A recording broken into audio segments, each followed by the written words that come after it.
বিসমিল্লাহির রহমানির রহিম।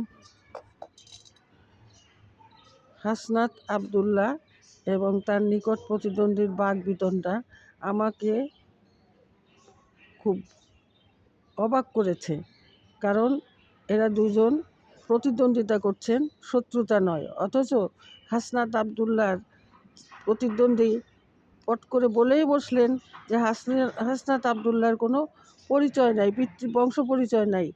তো একটা প্রশ্ন আমি না জিজ্ঞেস করে পারছি না আপনাদের সবার কাছে, তা হচ্ছে আবু জেহেলের তো অনেক বড় বংশ পরিচয় ছিল, তিনি কুরাইশ বংশের লোক ছিলেন।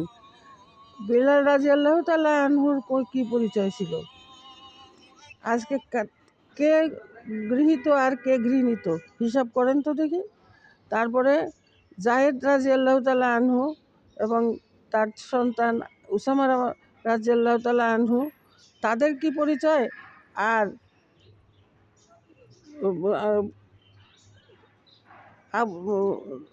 লাহাব, সূরা লাহাবের যিনি লাহাব যাকে নিয়ে, সেই আবু লাহাবের কি পরিচয় ছিল সেটা একটু কম্পেয়ার করেন তো। পরিচয় দরকার না নিজেকে দরকার? আল্লাহ তাআলা বারবার বলছেন যে কেউ কারো ভার বহন করবে না, পিতার ভার পুত্র না, পুত্রের ভার পিতা না। সুতরাং কেউ কারো ভার বহন করবে না। কাজে এই কথাটা মনে রাখবেন, এবং যে এইটা কথাটা মনে রাখবেন, প্রত্যেকে নিজেই তার পরিচয়।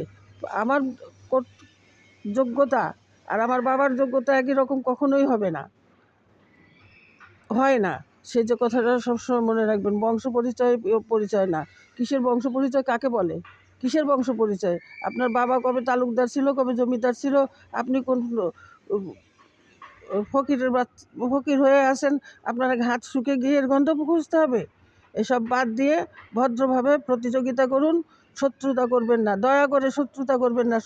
শত্রুতাকে সৃষ্টি করে, আর প্রতিদ্বন্দ্বিতা বন্ধুত্ব সৃষ্টি করে। আসসালামু আলাইকুম।